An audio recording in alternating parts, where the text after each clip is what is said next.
Oh, I appear to have left the top comment button unpunched earlier. Whoops. Good morning, everybody. How we doing today? I see one of the Steves is already with us. Happy Tuesday indeed, my brother. Oh, dear. Wait, is that other Steve or proper Steve? It's one of them.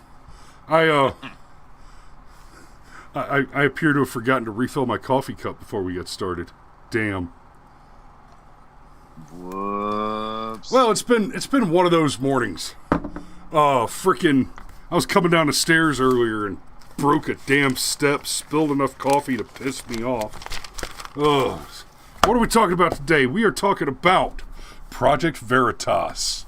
So, I hate to say it, guys, but we're kind of working on breaking news that hasn't quite broke yet, but it is very interesting what is breaking. So I'm actually gonna play y'all the clip because it's only like it's a little less than a 30-second clip. So here, let me just pop that up for you. Outages across the region. Fox 26 reporter Ivory Hecker is live in Montgomery County to take a look at that aspect. Thanks, guys. That's right. Before we get to that story, I want to let you, the viewers, know that Fox Corp has been muzzling me to keep certain information from you, the viewers. And from what I'm gathering, I am not the only reporter being subjected to this. I am going to be releasing some recordings about what goes on behind the scenes at Fox because it applies to you, the viewers. I found a nonprofit journalism group called Project Veritas. It's going to help put that out tomorrow, so tune into them. But as for this heat wave across Texas, you can see what it's doing to AC units. Okay, so that's basically the story. There is that Veritas is about to break some news, right? So this is one of those that just kind of bolsters a claim that we've been making. You know, once again, we over here at the Brushfire Mind, we're right more often than not by a wide margin, and to some degree, we're kind of like we're a little bit professorial in that regard. Yeah, I mean, I like being right, but I don't like being right about the things that we're often right about. That part sucks. Yeah, we're often right about things that I'd rather be wrong about, but such is the nature of doing critical analysis. Legitimate critical analysis, not this BS Marxist crap. Yeah. And Fox News, that's not your friend. Fox News is not your friend, once again. Apparently the company changed drastically after Roger Ailes died. And I think there's something wrapped up in all that, how after he died, all the stuff came out about how he's supposedly like, you know, the ultimate, him and Harvey Weinstein could fight each other for who's a bigger case for the Me Too movement. And I don't know if I believe that about him or not. It could just be people with an axe to grind. I don't know. But I remember specifically when... we don't necessarily need to relitigate the Me Too movement right here, but let me just remind you all that the majority of those claimants, those famous women that were saying that they were essentially prostituted, honey, you got paid. You are a prostitute. It's what you do. You sell your body for large-paying film jobs, for large-paying acting gigs. You're a whore. Yeah. But anyhow, I remember when Sean Hannity just got his own primetime slot, when there was no longer a Hannity and Combs and all that. One of the very first people he wanted to interview for his show was Rush Limbaugh, because he wanted to make a splash and get big ratings. And at the time, it kind of became a thing where every several months, Limbaugh would do an interview for Hannity because they were friends. And when all the stuff was happening with Brett Kavanaugh and Christine Ford, Rush was the king of giving people nicknames, and he referred to her as Christine Ballsy Ford, because instead of it being Christine Blasey Ford, and Fox censored his joke, and Rush was floored. And it's like, hey, Sean, what happened? And Sean gave him a very, very politic response that said, it's just not quite the same company anymore, Rush. And it's like, that's something interesting to think about. And it's bizarre how all of these platforms, like Fox News became the juggernaut by being, so, okay, we're going to be the cable news platform that's actually willing to show you both sides. We'll do it. We'll have the uncomfortable conversations. And to top it all off, we will have the absolute sexiest anchors that ever existed. And it was a fantastic business model, but then they became successful, and now they've abandoned it. It's very similar to like for YouTube, for example. Used to be, as long as you weren't trying to cause harm to somebody, and as long as it was not pornographic, whatever you wanted, YouTube, do it. And now they're trying to be gatekeepers.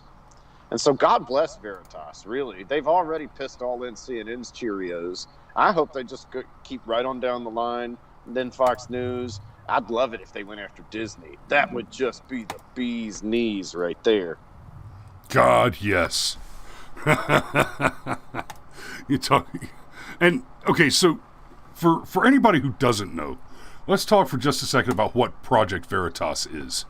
And I say that, I say for those who don't know, I actually expect most of you to know who Project Veritas is, but just in case. Because, I mean, even in that clip, you heard her say, I found this independent journalist organization called Project Veritas. It sounds like before she needed them, she didn't know who they were. So, like, our objective here, obviously, like I said, this is news that is breaking. The video that she's saying that she's going to be releasing through Project Veritas, as of this show, guys, it hasn't been done yet. This thing happened yesterday, where this reporter was supposed to be going live to do a story on Fox 26 in Houston, Texas, about air conditioners breaking down. Steve says the heat's effect on AC is usually to point out a lack of maintenance, and Steve is one of my guys that knows that for sure. And he's absolutely correct. But she was supposed to be doing this kind of fluff piece on ACs breaking down in Texas heat, and she started it with this announcement: "Hey, Fox News is not your friend, and I've gone to Project Veritas. We're going to prove it." Now, Cameron said something when we were doing the show prep earlier. Well, she's fired. Well, not necessarily. If she's a whistleblower, there are laws in place to protect whistleblowers from retaliation. Now, is her career functionally over? At least with Fox News, probably. Yes. By the end of this process, it's reasonable to suspect that she won't want to continue working where she's working. There will almost certainly become the case that there's a hostile work environment, at least from her managerial experiences. And so probably this will be the end of her career functionally there. But as a legal matter, if they just straight fired her while she's technically a whistleblower, that could potentially open the company up to some complex and expensive litigation that they won't want to be involved in. That said, she did just basically quit her job. Yes, she did. I mean, in like epic fashion. Now, she says that there are others. I was about to say, she says there are others, so this was definitely one of those where you're swinging the briefcase, standing on top of the desk. Who's coming with me? Who's coming with me? Yep. But she says there are others. It makes me wonder, how many others are there, and is there enough of those others to where maybe it does not become a hostile work environment? Maybe there's a large enough group of quote-unquote others where it turns the tables. Now, wouldn't that be something if suddenly The people who feel like they need to leave because it's no longer the place they want to work are precisely the people that we want to get rid of. This and you know what? This is a segue that I hadn't expected you to stumble on. I'm going to rabbit hole just a little bit, but it's related in that regard. The getting rid of the bad guys. I've been watching a bunch of audit videos lately, First Amendment audits, and one of the things, it's shocking how ill-informed and uneducated so many police officers are. But a lot of these First Amendment audit videos, it is the case that a large number of, and I don't have any real statistical data on this, but just anecdotally, the videos that you see of people doing First Amendment audits are the ones where the auditee fails, where the police officer breaks the rules. There's a false arrest, or he unlawfully demands ID, stuff like that. There are a lot of those that go well, where somebody goes, hey, I want to exercise my First Amendment right to film in what I can see in public and for publicly accessible areas. And he goes in with his camera to like a post office where Poster 7 says 100% absolutely you can film in the post office. It's a First Amendment protected activity. There's a Homeland Security memo and a big pile of Supreme Court and lower court decisions and precedences that say, no, absolutely, if you are allowed to be there in public and you can see it from a place that the public is allowed to be, then you can film anything without exception, period. That includes anything that you can see that's in a restricted area, which is not adequately closed to the public. So you can't enter the restricted area, but if you can see it from public, well, it's not guarded. And while you're in public, you have no expectation of privacy.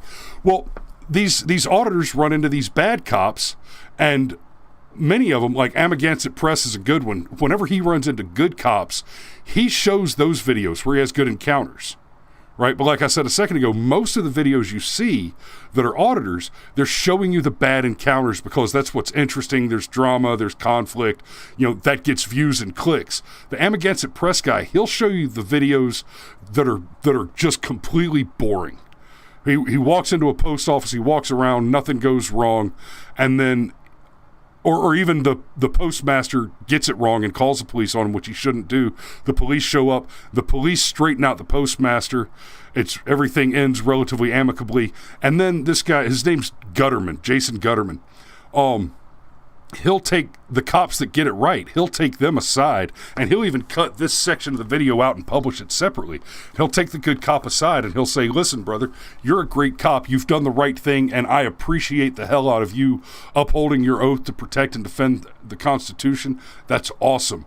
The thing that gets good cops hurt is bad cops, and the most important thing that we as citizens can ask you as police officers to do is to police yourselves, police your buddies, and make sure that you're busting the bad cops. Because you'll see a lot of these audits where the bad cop is like incredibly bad.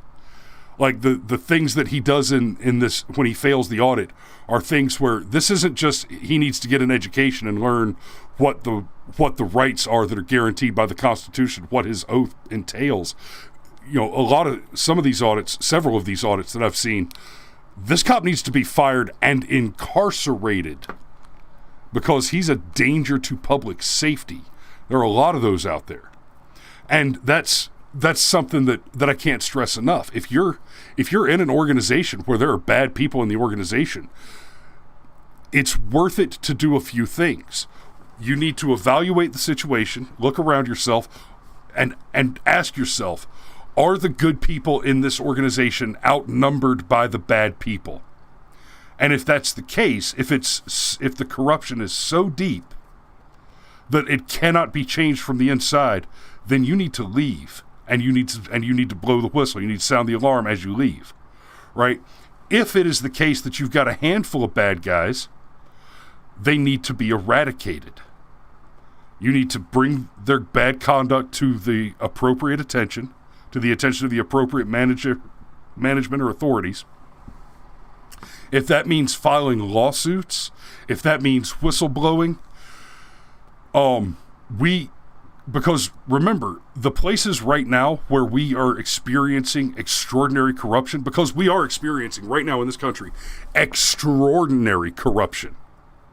Take, for example, the teachers union. The teachers unions are essentially, they've gone beyond infiltration and a foothold status to actual command and control by organized Marxism. I have very little confidence that there are enough good people in the teachers unions to root out the bad people. In fact, I have very little confidence that there are any good people in the teachers unions. So, we can hope that Ivory Hecker here is able to root out a great deal of corruption at Fox News. I wouldn't hold my breath for it. Like I said, Fox is not your friend. And good God, what a name. Ivory Hecker. And by the way, seriously, a white girl named Ivory? God, that's so original. A blonde, fair-complected white girl named Ivory. I'm okay with it. I ain't gonna lie. I might have written a character that was, basically so blonde she's transparent and named her Ivory just to really drive the point home, but that's getting into some heavy frickin', archetypal dramatic character design and drama. Yeah, that's just funny. That's just funny. So how uncomfortable do you think she made everybody in the newsroom? Like, because you get the feeling nobody knew that was coming. Yeah, and I gotta say, it's only a 30-second clip. I gotta say, it's a miracle that she got to finish the statement. Like, that's just amazing. It's, I guarantee, and I responded to somebody tweeting about this, I guarantee if somebody at CNN or MSNBC had done this, the second the words Project Veritas, or even I've being muzzled by the company, the second any of those statements left her mouth, they would have just cut to a technical difficulty. It would have looked like a WHO official being asked about Taiwan. Well, maybe that's why they didn't cut it, because it would look so much worse and so much more awkward. Because that WHO official, that video, to this day, I've watched it dozens of times, and it's still chilling. Who was driving the tanks? Or should I say, was who driving the tanks? So, speaking of the Me Too and all that, do you think that there's a chance that this has kind of the Me Too effect, where, like, Bill Cosby and God, I hope Harvey so. Weinstein in particular, well, once people were willing to make the public accusations, all these other people were willing to go public with the accusations, and there ended up being like 24 women that told stories about how don't take a drink that Cosby gives you.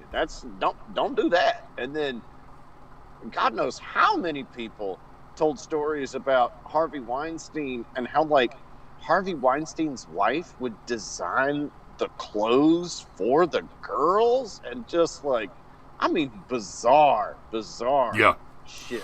I wouldn't hold my breath. I wouldn't hold my breath on that one, because when you talk about the Me Too movement and the Cosby thing, you're talking about that grievance culture.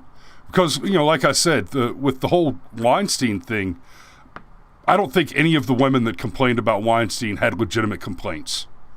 Now, don't get me wrong. I think Weinstein's a creepy, nasty guy, just like anybody else who engages habitually in the purchase of prostitutes. But prostitution is a basic commercial engagement between two consenting adults. I don't think prostitution should be illegal. And, kind of the same way, I don't think that any drugs, should be illegal. For one, the Constitution doesn't allow for that authority to be usurped by the federal government. But for two, you're talking about the voluntary engagement in an activity that does not cause harm to another party. You want to hurt yourself, you are your property. You can spray paint your house all you like, you can tattoo yourself all you like. I say you should be able to take whatever drugs you want, but that doesn't mean that I'm going to. Right? That doesn't mean that I'm going to be snorting cocaine or shooting up heroin. You shouldn't be prohibited from it. But with the Weinstein thing, okay, Weinstein paid for whores, and whores readily sold their wares to Weinstein for massive profit contracts, right? This is, that's a case of a date rape claim where it wasn't actually date rape. It was, no, sweetheart, you slept with something that was coyote ugly and regretted the decision that you made. There's a big difference between that and having your choice taken away from you. Now, when you look at this situation with the reporter, you've got a reporter that's whistleblowing on some kind of corruption, probably at one network. Being a reporter who is concerned about corruption within the news media, she is going to be in the minority. Well, she's at a local network. She is. I'd be willing to bet that as you go down to the local networks, when you get to smaller and smaller organizations, like you and I are concerned about being honest and reporting facts, and when we make mistakes, we own up to them. It's very integral to us. And then if you look at like our buddies at Polytech, it's the same thing. They constantly make fun of themselves. They say we're absolute shit at doing this, but at least we're trying to tell you the truth, And I'd be willing to bet that on the smaller scales, you're gonna have a lot more integrity. I think once you move into like the big corporate newsrooms, like if you ever get so big in Fox that you have to move to New York so that you can report to home office every day, that's when I think your math starts to change. So kind of bearing all that in mind, maybe there are a lot of people that are willing to come forward. Maybe it's the whole thing about, an army of ants. I mean, please believe, and it's something that I've learned too in pest control, ants can kill deer because deer have a habit of crouching down when they're afraid, especially when they're babies, and the ants swarm their face and kill them. And maybe this is what it is. Maybe Fox is a monolith, a megalith, I can't get the word out. A big, giant, honking fucking thing.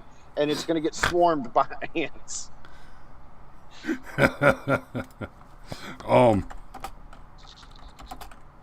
I'd like to think so, at least. Because if we can't report about the corruption in the news agencies themselves, all other forms of corruption also cannot be reported. Like, for example, the fact that we can't talk about frogs and their problems with their erections.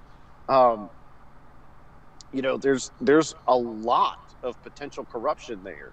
And we can't even discuss it. We can't even ask what some people would consider to be reasonable questions. And maybe that's because of the news media itself. Going back to Rush Limbaugh for just a moment, over the course of time, he stopped thinking of the media as working with the Democrat Party or being in support of the Democrat Party. And his position eventually came around to the media is the Democrat Party. Yes. And if perception is reality, those news anchors you're supposed to be able to trust. They are the masters of reality. And it's a hell of a thing to think about. Maybe everything else goes away if guys like Anderson Cooper and Don Lemon get run out of town with torches and pitchforks. What was the main character's name? Was it Winston Smith from 1984? Yeah, Winston Smith. One of the scary things, we talked about this a little bit on the show before, one of the scary things about the modern media apparatus. I remember reading 1984 when I was a kid, when I was about 10 or 11 maybe, and Winston Smith, the main character in there, his job is to edit history. He goes through the newspapers and the historical records and he changes the facts to fit the narrative. And, even in the early 90s, reading that, it was like, okay, that's a terrifying idea, but It's just not possible. I mean, Never going to happen in real life. yeah, well, no, it's not even never going to happen in real life. It's back then it wasn't possible because it meant you would have to go through, you would have to somehow gain access to every copy of the newspaper or every printing of the book that contained that particular fact and change it, which I mean, you've seen what a printed paper looks like. You would have to either you'd have to go through and white it out, write it, handwrite it in or type it in, which is kind of obvious and telling, and the whiteout will scratch away, or you'd have to somehow chemically remove the ink and then replace it, right? Or you'd have to just print a new copy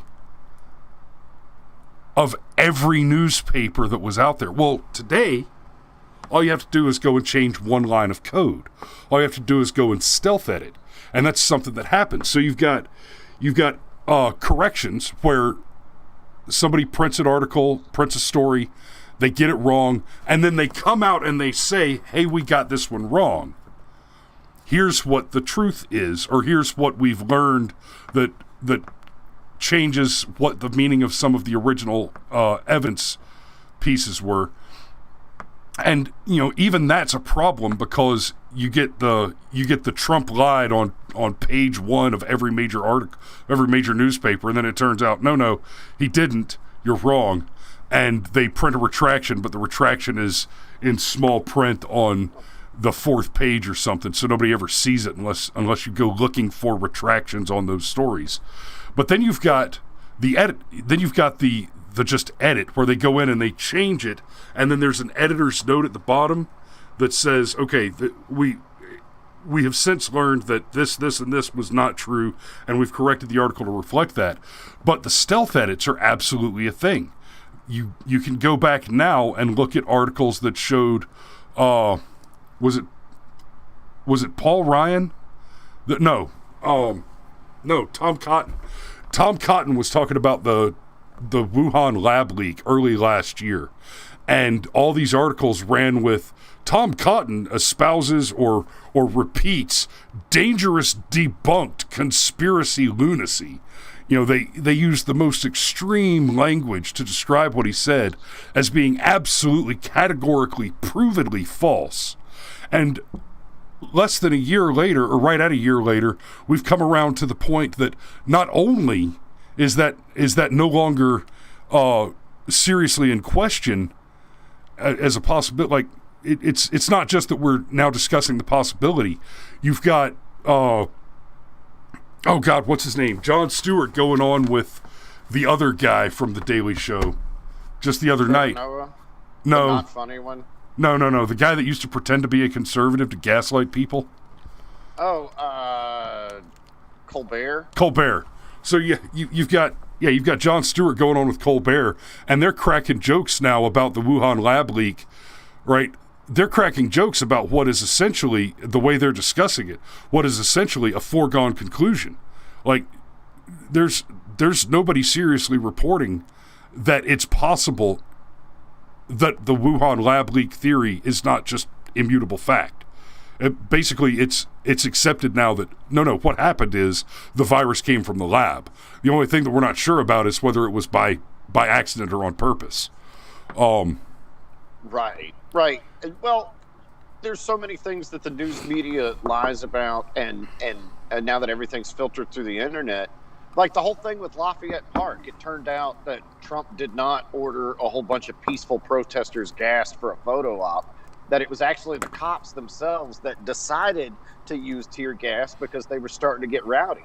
But that doesn't change the fact that every single news organization ran with the headline that Trump gassed a protest for a photo op. And then it's even, the whole thing with everything being filtered through the internet, it's even worse.